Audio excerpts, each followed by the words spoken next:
Good afternoon, everybody. Welcome to today's webinar entitled A Summary of On-Farm Readiness Review Evaluations.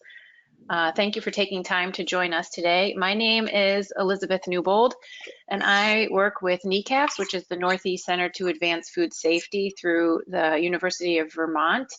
We're one of the regional centers charged with extending education, outreach, and technical support to small and very small processors and small producers across the Northeast region who are impacted by the Food Safety Modernization Act.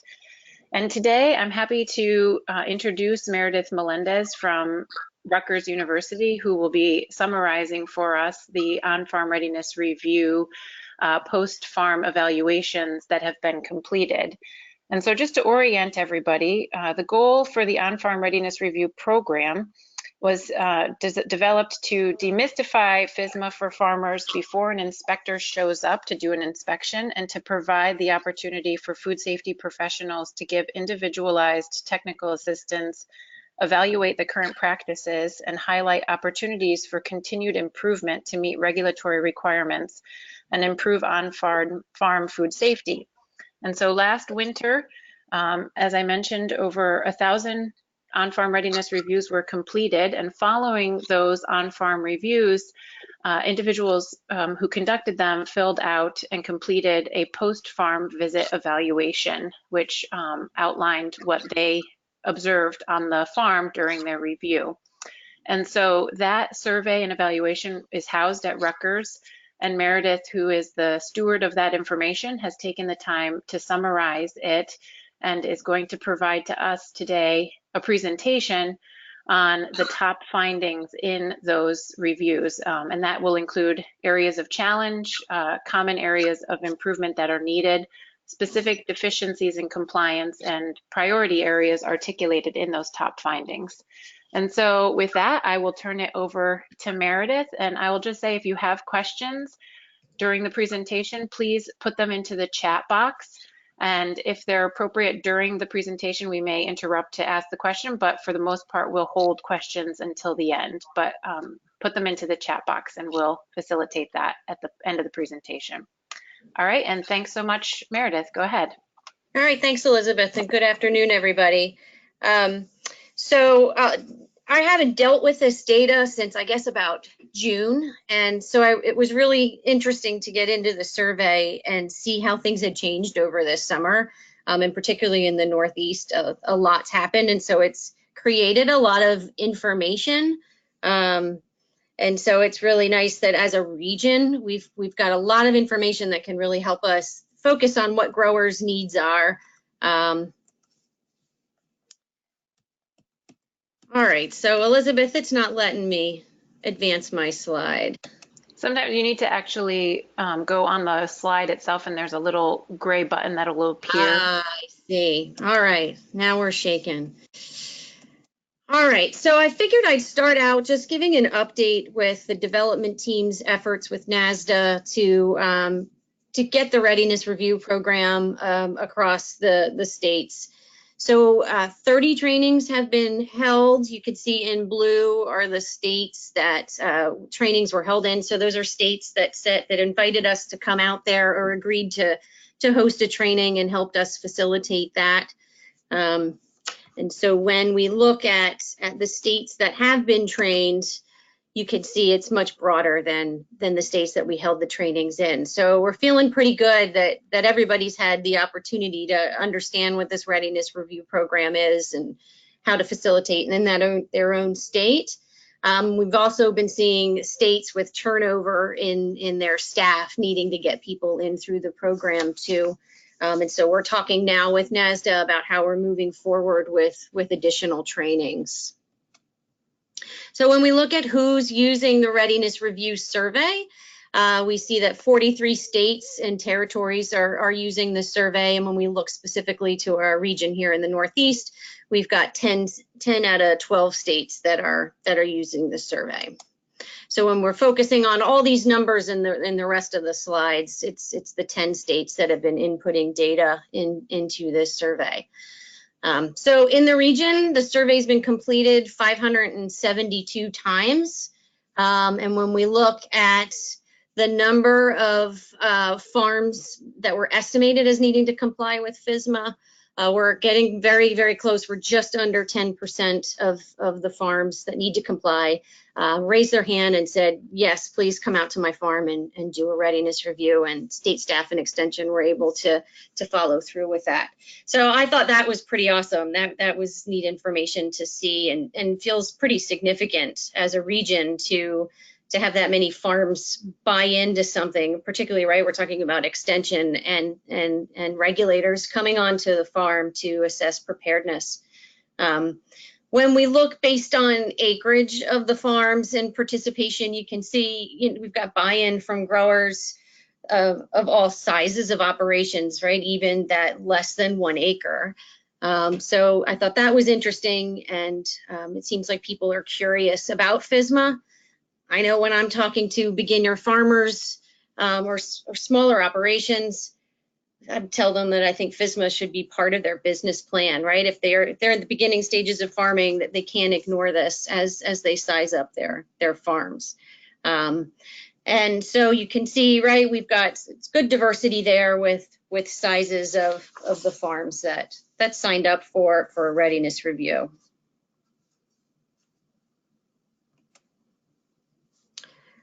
When we look at the farms based on their sales, we've got, again, farms participating in all the different ranges, but certainly, right, the largest operations, the ones who would expect that inspection sooner rather than later, we had the biggest participation, but still, 25 farms participating that are exempt from the regulation. Again, are these beginning farmers or small operations that are looking to size up?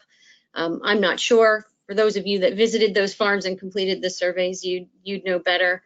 But interesting that that they're participating, so that's good. And I just wondered too. We've got that 250,000 to 500,000 range, with the lowest participation of those who need to comply, and it just seemed like a big enough difference. And I didn't look at NAS numbers to know how that all shook out, but I just wondered what was going on there.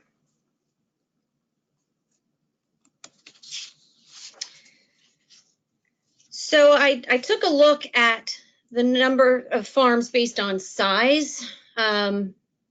This was the USDA estimated cost for fruit and vegetable producers to comply with FSMA document.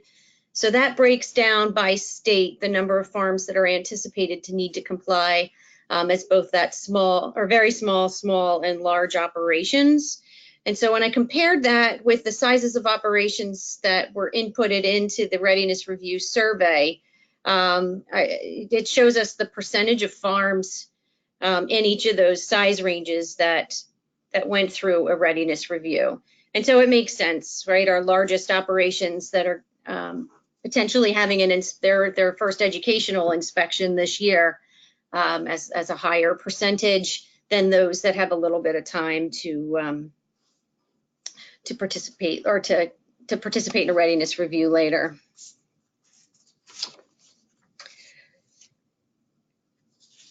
So next we are going to look at priorities for improvement, right? So this is the part of the survey. If you've completed the survey, this should look familiar to you.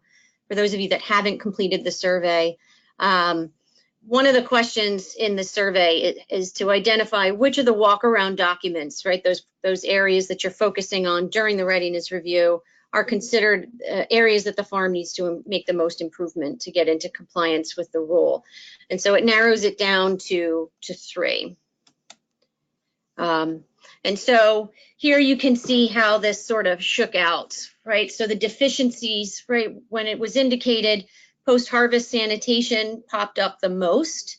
Health and hygiene isn't too far behind. Pre-harvest worker training, PreHarvest Water, right? There's some consistencies here in the topics of focus with these walk-around documents, different areas of the farm, but a lot of the similar questions being asked. And you could see it probably makes sense to everybody, right? Biological soil amendments of animal origin came in last. even though we probably do have in the Northeast more farms than other regions that are using biological soil amendments of animal origin. So when I took a look at the number of times that these were indicated, worker training in general, right? So health and hygiene, pre-harvest worker training, harvest worker training, post-harvest worker training. When I looked at all the numbers that were indicated, training came up 37% of the time when it was indicated as a top 3 priority area. Cleaning and sanitation practices across the board came in just behind that. And then water quality came in at 3rd with 18% of the responses.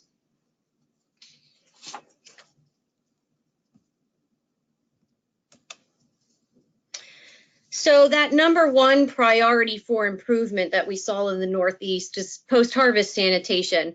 And if you've seen me talk about the readiness review survey responses before, which you would have seen that more at a national level, but maybe you've looked at your state report that's been sent out, you can see there's consistency here, right? Post-harvest sanitation is always 1 or 2. It's sort of right, every day the survey change or the survey responses change, and even in an hour based on what you guys are doing out in the field. But this has been very consistent. So when I looked at the data for all the readiness reviews that were done in the Northeast, the post-harvest sanitation walk was used at 526 of the farms that were visited. Of those farms, this was marked as one of those top 3 priorities 43% of the time. So that's pretty significant. Then when I look at what everybody's marking down as what the priorities for change within that post-harvest sanitation document, record keeping came up first. Then, construction and maintenance of buildings. So whether that's the post-harvest building or any storage areas that are being used. Rodent control programs popped up, inappropriate sanitizer use. So that means you guys are looking at labels when you're out doing readiness reviews. And so I think that's probably a conversation you're having more often than 10% of the time. So it'd be interesting to know more about that inappropriate sanitizer use. And then at 6% was inadequate management of standing water in packing areas. Also, what came in after that that I thought was interesting was drop produce response. So inappropriate response to drop produce. And then after that was the conversation about how covered and non-covered produce items are handled. Is there that, that cleaning and sanitizing step in between, contact with the surfaces? And so that can be an interesting conversation to have with the farmers. So it caught my attention that popped up on there also. So I'm glad that people are using the comments box section or the other box that's in the survey, because this can give us more information about why you checked off certain boxes. So for each one of these priority areas, and we'll cover the top 5, I do have the comments in there. And so when I write these comments into the slides, it's because sometimes there was consistency with more than one comment focusing on that particular topic. So inappropriate surfaces, right? So maybe this is old equipment or the retrofitting equipment with something that wasn't appropriate as a food contact surface. Non-food grade sanitizer used, right? So we're back at that inadequate or inappropriate sanitizer. Packing containers on the floor popped up a couple times. Inadequate label for exempt status, and non-food grade lubricants. So the second priority area is the health and hygiene. So this walk around question form was used on 551 farms. And when it was used, it popped up as a top 3 priority 33% of the time. So you can see, again, we've got records coming up as the most common issue that was found on the farms that it was used at. Inadequate visitor notification popped up also.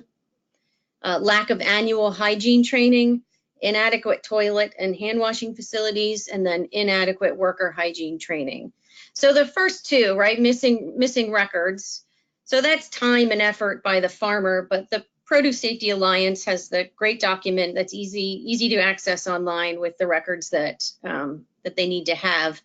So, you know, it's a great resource to give to farmers if they're missing records or struggling with records. And it is a mind shift for them if they historically haven't written a lot of things down.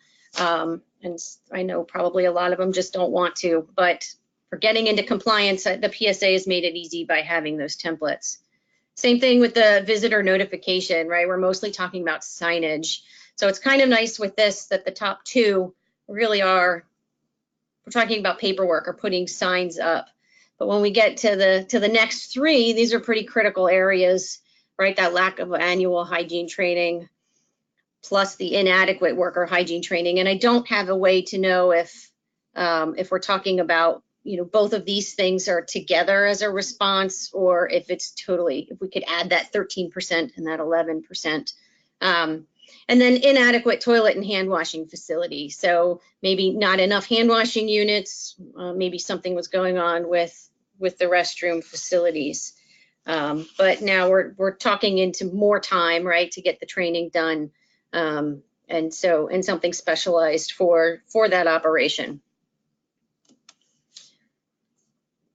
So the comments here focused on inadequate glove policy or no disposable glove policies, right? Logs was written down about 1 million times, right? So that people weren't keeping track of workers being trained, right? Back to gloves with the storage and use. And then a couple of times it popped up, right, that the people that had more responsibility, so supervisors or specialized tasks, those employees weren't getting treatment or training beyond that general training that everybody else was getting.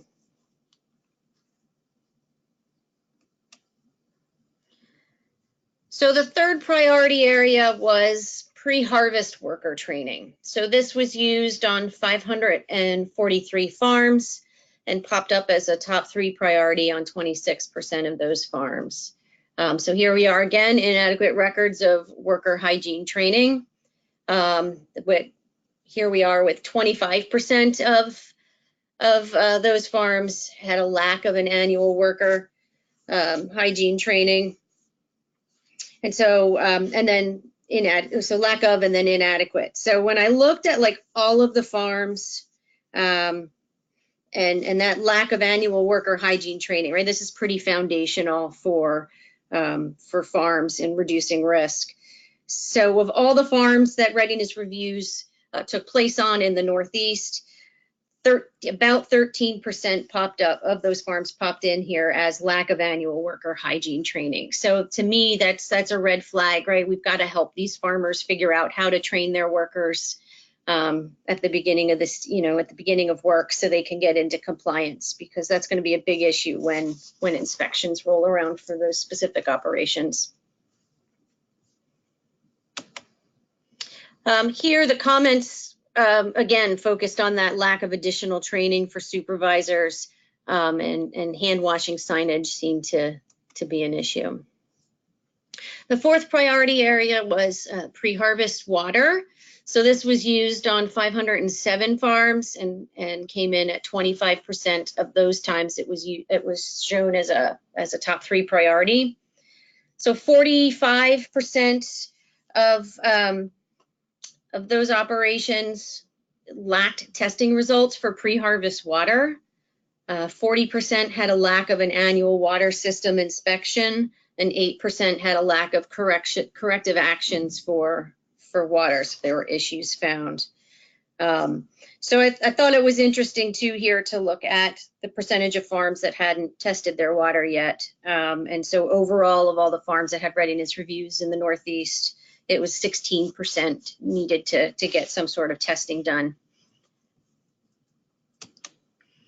Here, right, we could see comments about pond water not being tested, hose ends laying on the ground, wellheads without covers, and lack of backflow preventers. So the fifth priority area is pre-harvest sanitation. This was used on 536 farms and was a top 3 priority on 23% of those farms. So here we are with record keeping again. 50% of those farms had inadequate record keeping of cleaning and sanitation practices. 30% had inadequate cleaning and sanitation of equipment used in the field pre-harvest, and 8% had inadequate pre-harvest risk assessments completed. So here there was a large theme involving bird poop. The comments here really were heavily skewed about bird poop, right? It's pretty obvious when it's there. It's pretty normal in a farm environment. But with the readiness reviews, it was something that was being focused on. And then also in the comments were some issues with how the harvest bins were being sanitized and being stored. So next, we'll focus on how prepared our farms in the Northeast are. And again, this is specific to those that had readiness reviews. For those of you that haven't completed the survey, this is the question that pops up where you indicate if a farm meets minimum FSMA produce safety rule standards, needs minor improvements to meet those standards, or needs significant improvements to meet those standards. So in general, when we look at it across the board, we're at 34% of the farms that had readiness reviews meets minimum standards, 58% needs minor improvements, and 8% needs significant improvements. And I know in conversations that I've had with others, these numbers really aren't surprising based on what we sort of expected to see with farms, and just being familiar with the changes we knew they were going to have to make anyhow. So I thought it would be interesting to look at the farms based on their size, and what the breakdown is for who meets the standards versus who needs those minor or significant improvements. So for those farms that participated in a readiness review that were less than 25,000, right? The 4 farms in the meet standards, I'm pretty impressed by them, right? They could technically be ignoring this rule, but they still are doing things in a way that met the standards of the regulation. 18 farms in the minor category, and then we had three of those farms needed significant improvements. But as we move up into the size scale, right, we see greater numbers here. The highest number of farms indicated that needed significant improvements, right, is in that 500,000 plus category. So ones that need to be prepared for an inspection this season potentially. I thought that was interesting. I almost kind of expected in that significant category for things to be flip-flopped a bit. But overall, it's nice to see that the farms that need significant improvements, right, that's the lowest number across the board. And so that was just good to see, although maybe more numbers there than we want to see.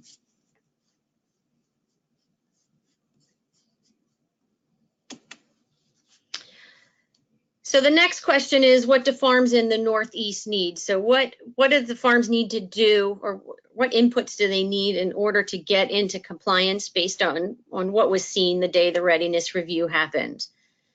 So across the board, technical assistance, the farms need, about 18% of the farms, it was indicated they needed technical assistance. About 13% need facility upgrades. 3% needed significant monetary investments. And this is a number that has consistently stayed pretty low, even beyond the Northeast region. This has been a pretty low number nationally as well. And for the extension educators out there, I know we all probably heard the same complaints from growers when they didn't really know what to expect, or maybe even all the way through with FSMA, is that they thought it was going to put them out of business because it was going to cost them so much money to get into compliance. So it's nice to see that that's pretty low across the board. But the highest need is time. And so that's interesting, right? That means that the farmer by the time the readiness review is done, the farmer has an idea of what needs to change and just needs time to implement those changes. And so, you know, whether that's something that can happen within the season, within the next year, or if it's a 5-year plan or a 10-year plan, right, that's pretty individual to the farm. But hopefully there's action on those things that have been identified that just require time to do.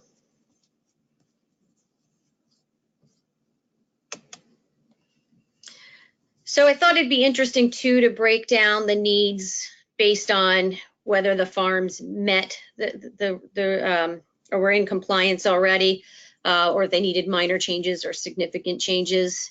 And so you can see here, right, with if the farm meets the standards already, right, there's some indication that farms needed some technical assistance, and I attribute that probably to the fact that things came up in conversation that they didn't have all the answers to about changes they might want to make. And so it was recommended before they make those changes to consult with someone for technical assistance. And you could see, right, the significant monetary investment was very low in that meets category, but still time is in there, right? So that means that they're making changes and just need time to do that. The numbers change slightly when we get into the minor improvements needed, right? Technical assistance pops up there, facility upgrades, it's a higher number, but that significant monetary investment still stays really low there. But at 47% need time in order to make those changes. And I know the reviews that I've been on, and you guys have probably all see it also, the farmer sort of problem solves their way through the readiness review, which is really nice because then it's less prescriptive of us saying, well, you should do this and you should do that, right? It's more the farmers talking out loud and coming up with solutions as they're walking through. But when we look at the farms, the needs of farms that are indicated as significant changes are required to get into compliance, right? Our technical assistance, 23%. I would have expected to see that higher. But facility upgrades, right? We're getting to a significant number of farms here that are going to have to put money into their facilities. And so we see that sort of relate into that significant monetary investments at 14%. But again, time is significant. And so the comments for this question, right? What do farms need, right? Training. So there were farms that had readiness reviews that hadn't gone through the PSA grower training yet. That's a real handicap in trying to understand what the rule is. Logs were repeated here multiple times, and knowledge, right? So a lack of that food safety knowledge and how it relates to their production practices, which they would get that by going through the PSA training and hopefully extension training in general with food safety in their own state.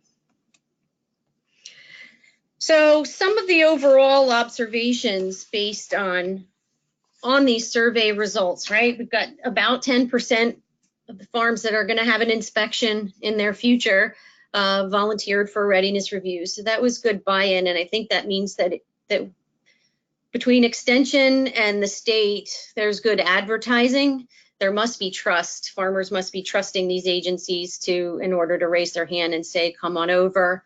And so I think that's great. That means that everybody's been working really hard with their growers.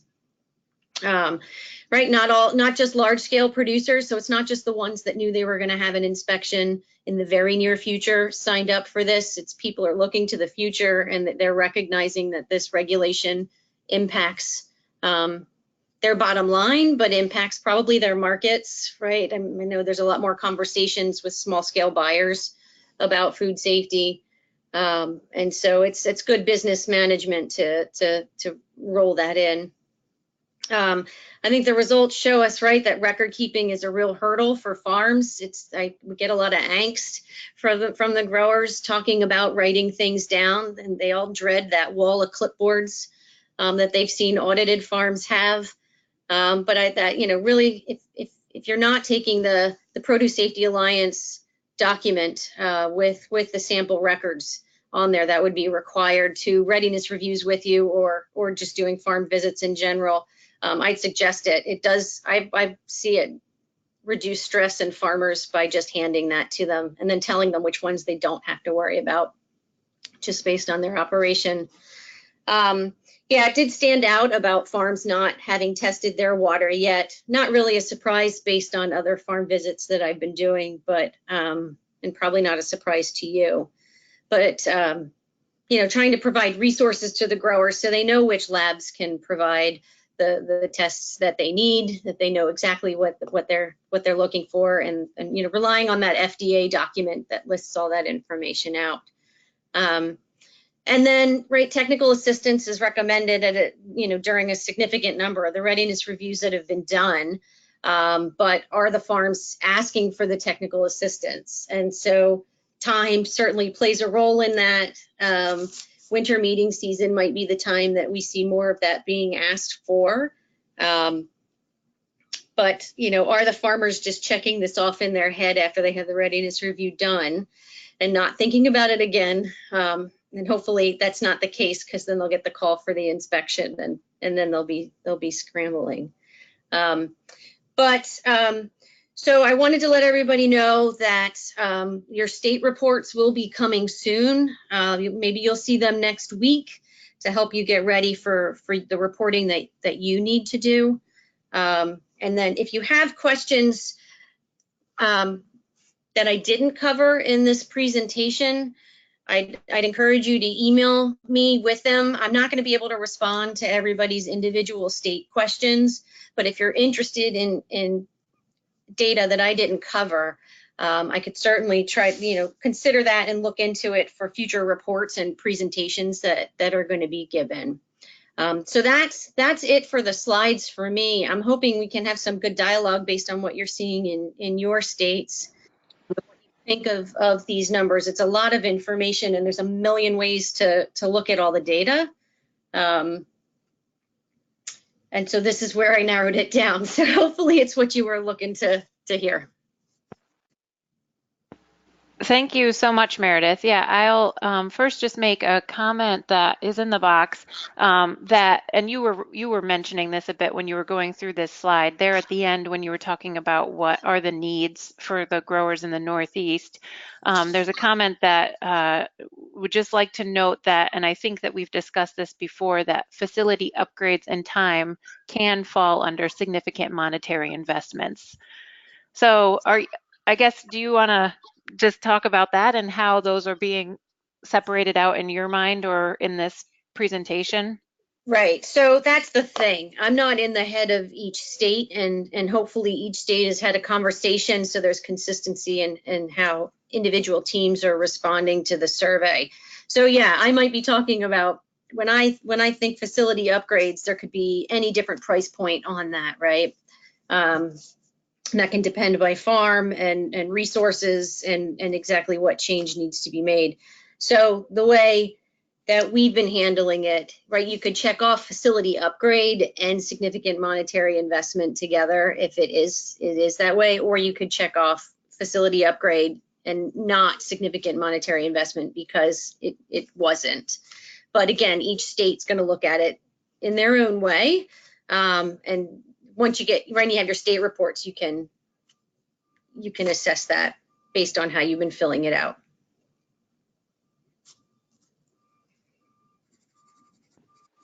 Great, thanks. Are there other questions that people have or comments? You can go ahead and put them into the question box and we will discuss. As Meredith said, I think this is a great opportunity if people want to talk about things. Is this aligning with what you're seeing in your state or what you're experiencing when you've done on-farm readiness reviews? I think all of that type of feedback would be helpful and also just good to have discussion and ask some questions here. So we'll just keep it going here for a few minutes as people get their thoughts and want to enter questions into the question box.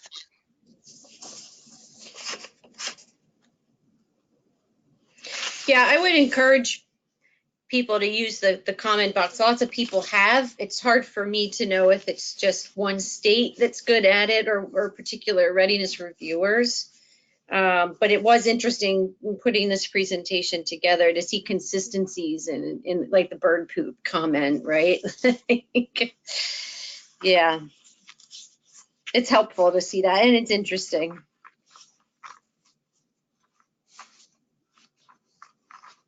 And I will mention that we plan to, for those of you who will be attending the NECAF's annual conference and meeting in February in Philadelphia, there's the joint educator regulator session where we talk about things that are common to both educators and regulators, and this on-farm readiness review and sort of follow-up and action taken by farms after a review but before an inspection will be part of that discussion. So we'll dig a bit more into it then as well. So if you think of questions between now and February, there'll be more discussion. So okay, we've got another comment or question in the box here, and I'll get to this. So I wonder if BSAAO will move toward being in the top 3 as further understand FDA's thinking on application of biological soil amendments of animal origin, which is just a thought.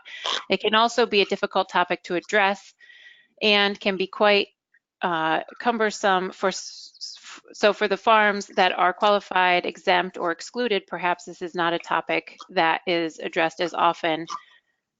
Oh, and then the question drops off. Sorry.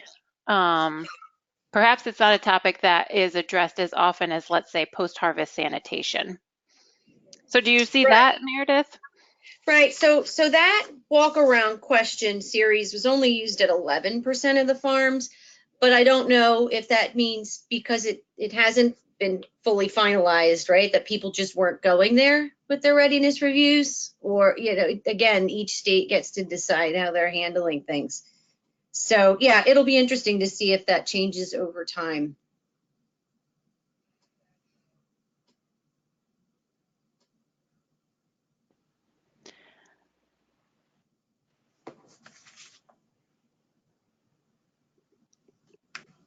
Okay, so we've got another question. Were any of the facilities in the evaluation hydroponic facilities? I'm sure there's no way to indicate that other than in a comment section. But I would imagine there'd have to be. But that's not based on anything. Nobody indicated that in the comments.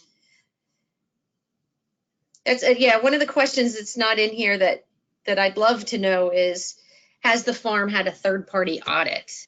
Huh. Right? That would be neat. I'd love to look at responses based on third-party audited farms versus those, right? This is their first foray into produce safety at the farm.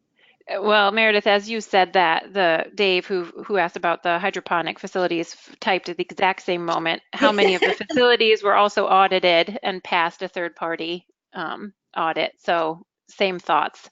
Yeah. A point of comparison, but not something we're able to do. Unfortunately. Elizabeth, it looks like Changing the survey would be a beast, so we can't go there. Chris, I hear that you're trying to say something, but you're kind of distant. So can you say it again? any better? Sorry. Yes. Cindy Borgwart had her hand raised for a question, I think, but has Yes. logged off. Yep. Never mind. She was waving by. I'll ask a question, Meredith. This is Chris Callahan. Do you have were there any sort of, having gone through this, is there any potential for revisions to the survey tool or the OFRR in general? Yes, so because this survey is a product of the Readiness Review Development Team, it means it had to go through the IRB process at Rutgers, University of Florida, NC State, Michigan State. And for those of you who've dealt with that, it's oh my gosh, it's a pain in the neck. And so we would have to redo that whole process for any change we made to the survey. So the decision was made that we're done with making changes. Thanks. So another question is, do we know if any of the farms were also processing? There were two comments, I believe, in there which saying that the product was exempt because they were, where the produce was going, there was a kill step. So yes, I don't know about the Northeast region, but I know nationally with the readiness reviews that are happening, there have been a lot of variability in the type of farm operations, right? So some engaged in both production and processing, or different market channels where the produce is going.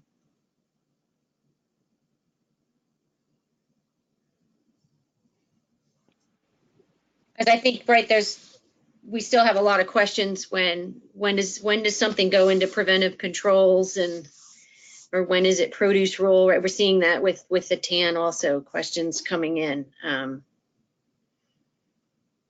We just need a whole bunch of cheat sheets, I think.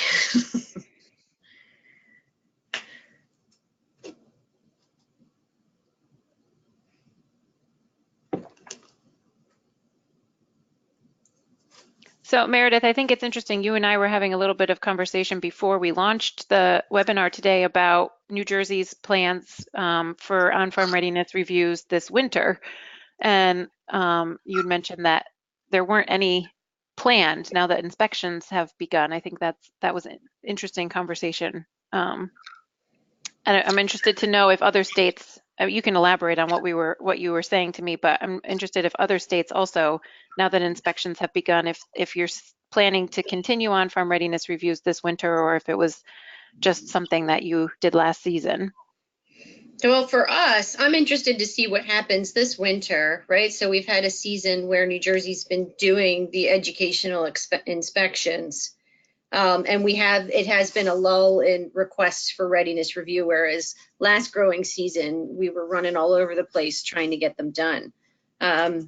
So yeah, now that the inspections are here, and farmers spend more time talking to each other in the winter months at meetings, I don't know if we'll have a resurgence of interest for readiness reviews next season, or if we've just tapped out interest in that and people are ready just to go into inspection mode. So yeah, we need to have conversations here just because we have a bunch of unknowns. So it'd be interesting to hear what's going on in other states.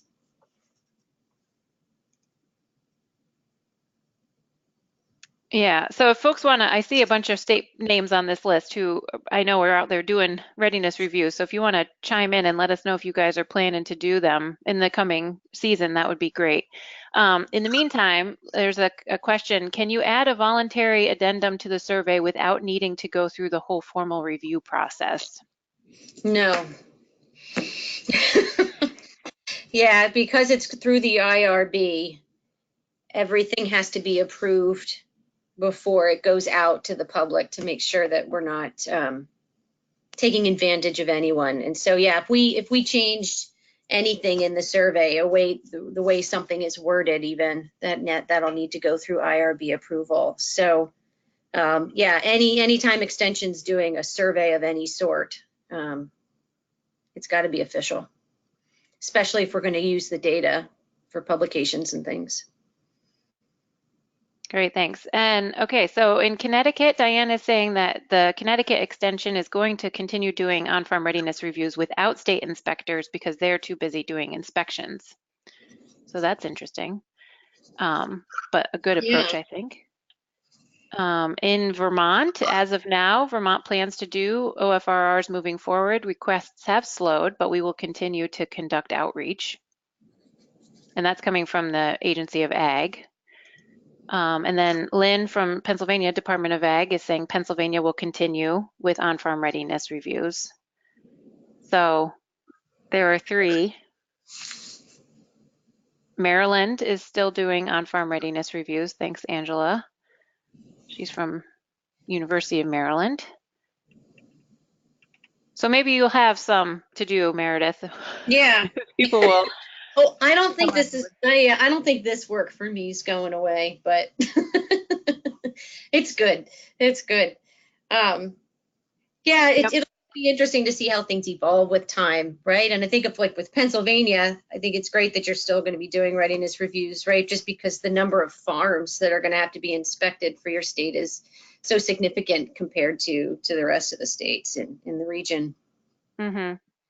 And Steve from New York Department of Ag and Market says that New York will be offering and scheduling on-farm readiness reviews for small farms for those that request.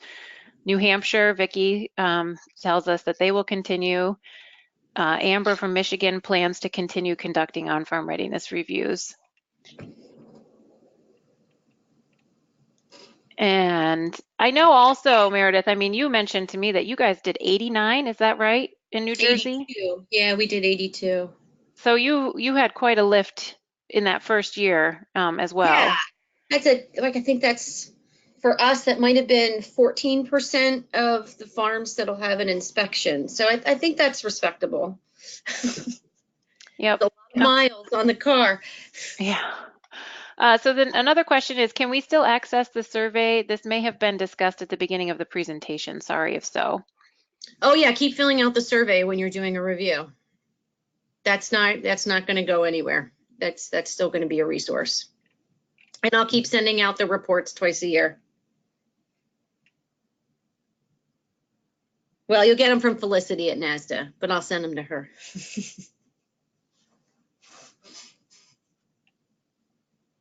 Great, thanks. Keep the questions coming, folks. And I think also Meredith mentioned, which I think is a great resource and a nice offer, that if there's specific information you're looking for from your state, that she would be willing to dig a little bit for you if that's helpful. Also, I know, like I mentioned, she'll be at the NECAPS meeting, Meredith will. So if there's additional information around what we heard today or on-farm readiness review in general from the evaluation, please let us know, and I can be sure to work with Meredith on that and craft the presentation to make sure that we're covering and addressing the topics that will be most relevant and helpful to all of you. So obviously, you know, the point of collecting this evaluation data is to then inform follow-up and educational delivery from there. So another question that just came in is, in the water management plans, did you find farmers include mitigation and or corrective action plans if water did not meet water quality standards? Well, let me see. I think that I'd have to look at both pre-harvest, I guess, and post-harvest water, since those are two separate walk-around questions. But there was significant, right, that it popped up that a lack of corrective actions were in place for the farms where that was considered a top 3 priority area that was specific to pre-harvest water. So I think water is something that is also, we're not sure where that's going to end up when it comes to the regulation. And I know that we've been talking a lot about the need for education on wells and what's appropriate, and just in general for a whole water system, right? There'll be so many different types of backflow preventers. So even knowing what we're all looking at when we're out there doing a review, or when states are doing inspections. So I think that's an area where we have a need for education across the board, not just farms, right? But us on extension and on the state end. And we have been talking to the FDA about that also. So yeah, that would be something good to pay attention to in the survey results, right? That lack of corrective actions when it came to that water system review. But yeah, I could take a closer look at both ends of the water and think about what that means.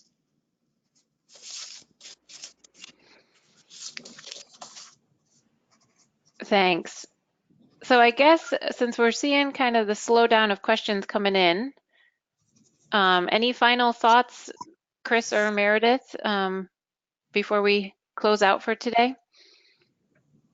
No, I hope everybody's able to use the report that's generated when, you know, on the state end for reporting to the FDA about your activities. And I think the more data that you have in there for the state, the more you have to write about in those reports. So yeah, no, but I appreciate all the work that people have been doing in filling out the surveys. I do have one complaint when when I went in to generate the report to create this presentation, the last time I had culled out tests of the report was in July, and I still had to cull out 16 reports. So if you've got new staff coming on board, or you're sharing the link with people to complete the readiness review survey after they do a review, please tell them to not test it out, because it does pop up as a response for me. And then it just creates more work for me to have to figure out what's a legitimate response versus what's not. When it's just the answer yes and a state, that makes it a little bit easier. But if they play around and give lots of answers, then it gets confusing. So that's my only complaint. Well, thank you, Meredith, for taking the time to put this together for us today. Some good Sure. stuff here. I appreciate Yeah. it. And thanks everybody for joining the webinar and for your comments, and enjoy the rest of your afternoon. So thanks everybody. Thank you.